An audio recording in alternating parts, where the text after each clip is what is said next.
Okay, guys, just a quick background. For a few months now, I set out to deliberately level up some cloud engineering skills by designing and building a complete end-to-end cloud-native system. The goal was to work backward from real-world expectations and industry standards. And this project became both a learning vehicle as well as a reusable foundation, something I can extend or replicate when building new cloud-native systems. What I want to do today is walk through it from a systems perspective rather than a feature demo. And we'll move phase by phase. So on the screen here, I treated this just like an actual project, right? So there's epics, features, user stories, tasks, everything. I've completed phases 1 through 5, and I'm currently working on phase 6 right now, which is just front end. But these are the phases, right? So phase 1 is backend foundations. Phase 2 is containerization and local Kubernetes. Phase 3 is Azure infrastructure and AKS.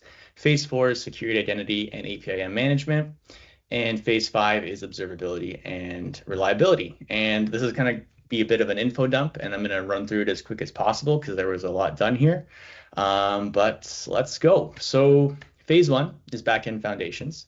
Phase 1 is about, it's not about novelty or building something crazy. It's more about maintainability, testability, and a change-safe backend for my project. See, the application is just a basic expense tracking application, like a basic CRUD app, right? So you create expenses, delete them, update them, and get them, right? So I intentionally started with clean architecture because it forces clear boundaries early on. One sec. It forces clear boundaries early on before the system grows too large and before teams are added, right? So this phase sets a baseline that can scale without becoming fragile as features and teams are added, right? So this whole project lives inside one large mono repo. But here we can see I have the API. So it's one SLN with 4 different projects: API, application, domain, and infrastructure.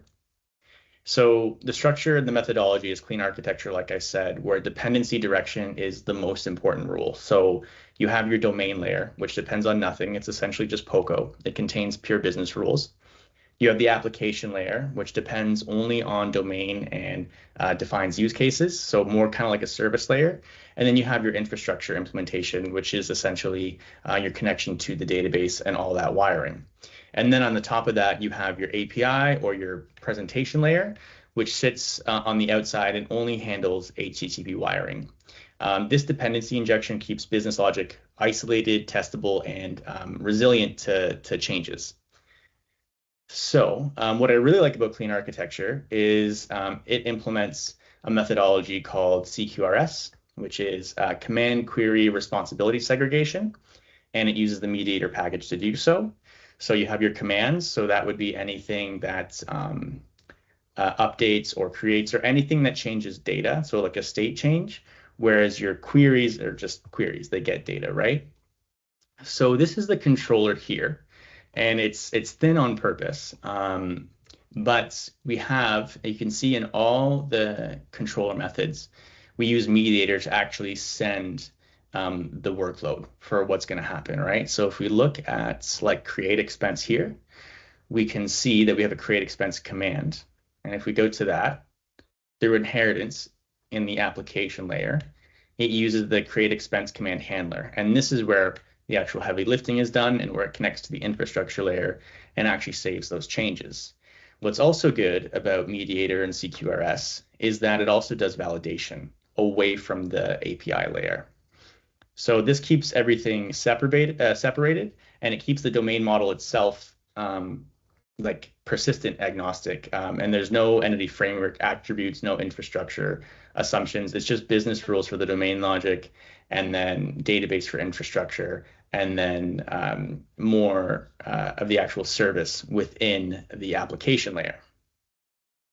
This structure gives me clear testing boundaries. I can unit test handlers without HTTP. I can unit test domain without EF core or anything like that. And like I said here, validation runs independently of controllers. It makes this API change safe and changes stay localized instead of just cascading across different layers. But that kind of brings us to the end of phase one. So at the end of this phase, we have a backend structure that is stable, predictable, and where the concerns are separated. Now, for phase two, we want to make sure that this can run everywhere the same way.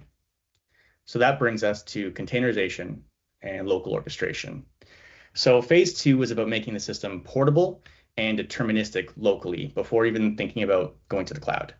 The goal wasn't just to containerize the application, but to make sure that it runs the same way every time on any machine, under any orchestrator. None of this, it works on my machine, it doesn't work on my machine. And this will also help later because it'll make Kubernetes predictable rather than just a complete chaos storm, which can happen. And also, I'm running 3 different versions of this project right now just to kind of take you through the phases.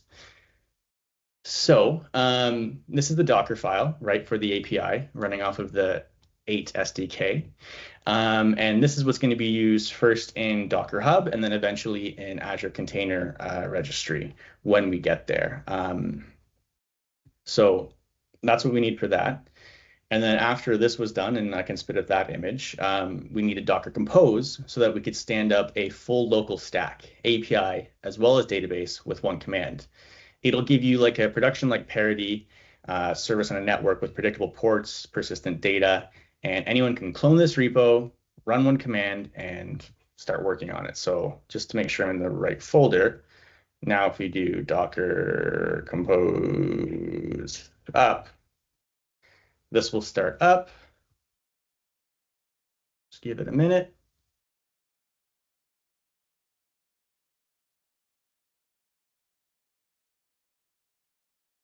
Where was I pointing? 4,200. So now over 4,200, just like this, we have the full stand-up for API and database, right? So we can post, we can do all that fun stuff, right? So at this point now, we have, stable with Docker Compose, right? So now we're ready for AKS, right? So once the containers are stable, you can move to AKS locally. By running AKS locally, I can validate pod behavior, services, health checks before even thinking about AKS. So for Kubernetes, right, you're going to have these YAML files, right? I have about 4 here, right, for obviously the service, my secrets, and deployments. And this is great, and you can just use this. But what happens when you get multiple environments going, right? So when you have dev, QA, pre-prod, right? That's 4 environments. There's 4 files here. So you're going to have 16 different files to maintain. User error is going to happen and mistakes are going to be made. And that's where Helm comes in. And Helm is the real deliverable of this phase. So instead of deploying raw YAML, I package the application as a Helm chart. This gives me versioned, repeatable deployments with configurations separated from templates, right? So this here is my Helm file, and this is my Helm chart. And you can see there is a lot of similar YAML files. But the fun thing about this is everything is variabilized, right? And it's all coming from my values.yaml. So I can have values.yaml.dev, values.yaml.qa, and it can push those values into this charts for when it installs, which is super cool. And to show you it working, we'll do a Helm install really quickly. I just want to make sure that everything is down, but I have the commands pre-written here, and it is. And let's just check to make sure we're connected to Minikube, which is how you run it locally. So this here is my AKS, but this is Minikube. So right now, I just did a Helm upgrade install expense API. So I just installed this chart to Minikube. And if we take a look, let's take a look at our pods. So these commands here, this is going to get I can see my current pods and my services. And we can see that 18 seconds ago, I now have my 2 pods running as well as my service. And I'm going to port forward it just so we can take a look at like the Swagger file on 127. But if we go here, this should now work. So at this point, we have Kubernetes running on Minikube locally and installed via Helm, a variabilized scheduled way of installing things. And that's where phase 2 kind of ends with this. And from there, now it seems like we're ready to start with the cloud.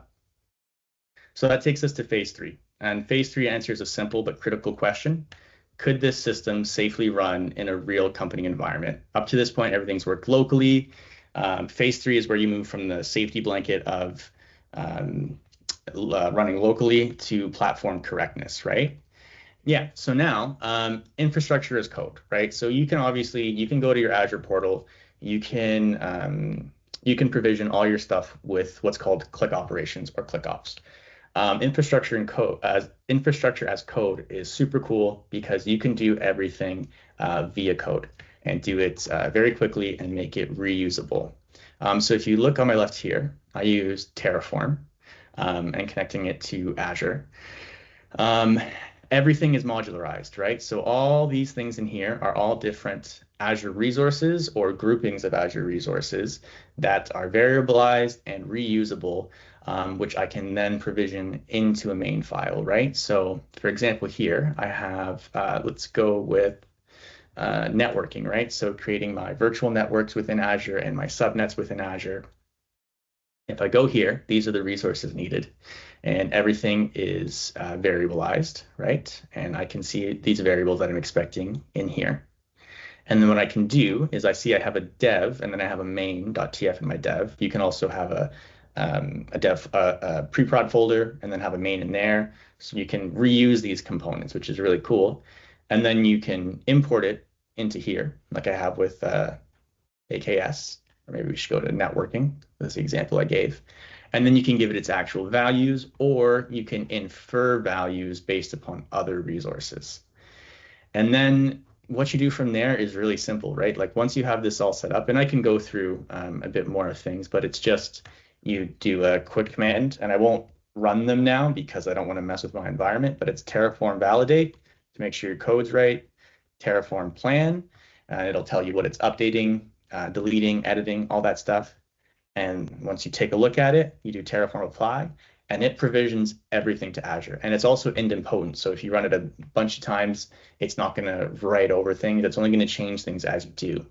And this is good because I could tear down my entire Azure subscription and pretty much within an hour have the exact same thing up and running, which is really cool. This is the Azure infrastructure. So at the center of it is a single virtual network where I also have subnets, right? So I have a subnet for my user nodes. So this is AKS, right? So Azure Kubernetes service. And I have a node specifically for my expense tracker API, what we went over, right? I have a subnet for system nodes. So that would be everything Kubernetes needs to function, essentially, right? And then I have a subnet for my private NIC for Azure SQL database, because in this architecture, Azure SQL database is only reached through the Azure backbone. There is no public way of getting to it. You can only do it if you are on the Azure network, if you are talking to the private DNS system, which will give you the exact IP address. So that is security at its finest, and this wasn't an afterthought. This is done from the beginning with security in mind. So speaking of like the private DNS zone, so this is another diagram for this here, right? So in our Azure subnet, we have that AKS pod, right? It needs a connection string to connect to the database running on Azure SQL, so up in the cloud.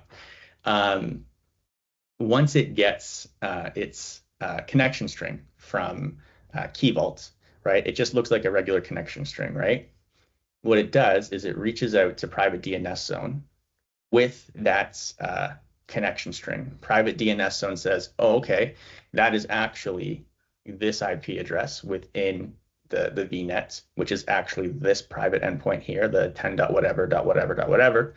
And there it can connect to Azure SQL database. So that is secure. There's no data flowing over any public internet. I already explained the pods, and like I said too, I know I'm jumping back and forth between these diagrams, but all of this is provisioned within these files, which blows my mind. Right, so my AKS is all done in here, right, and then imported into my main. key vault networking, my observability. So, that's all done within Terraform. So that's the end of phase 3. So yeah, now moving on to phase 4, right? At a high level, we're going to have all traffic enter through our APIM. AKS is never exposed publicly, and authentication is handled by Microsoft Entra and relies strictly on managed identities for these resources talking to each other. There are essentially two distinct identity flows, one for the user and one for the resources themselves. So the first flow is this here essentially. It's essentially who is calling the API, uses JWT, containing your issuer, audience, scope, claims, all that stuff, and the token represents who the caller is. And Entra ID is something that, oh, excuse me, it's also super cool. So if we changed my directory to Entra ID, we can see exactly the user flow, which is going to be implemented in my front end, right? So we go in here, we can actually run this user flow, which I thought was really cool to see. And I can't wait to put it in the application itself. But you'll see here, like we can, this is how users are going to sign up to my application. This is how they're going to sign in.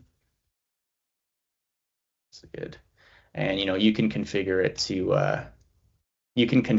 to have actual like claims, right? So if you want first name, last name, any other things, you can configure that all within your user flow here for your external identities, right? So I'm just collecting email address, given name, surname, but you can collect more. PIM, right? This is something. This is essentially your gateway or your load balancer, or you can use it for many things there. But this is the only public entry point for my application. And you can do a lot of inbound and outbound processing. For example, here, while I do have JWT validation within my API, I also added it into the inbound processing, right? Because it doesn't hurt to have a bouncer at the front door of the club and then a bouncer at the VIP room, let's say, right? So within my inbound processing, I added validation for JWT. I also added rate limiting, normalization of headers, security headers, some stuff that you would normally do over IIS, but you can now do it in Azure.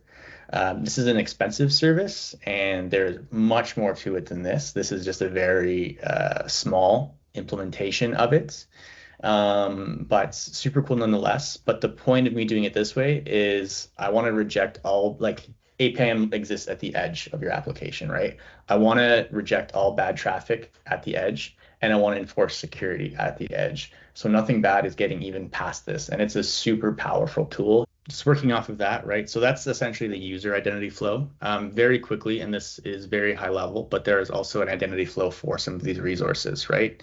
My API pods, as well as my migration runner, which I use to actually populate the database, which is a Helm hook that runs separately.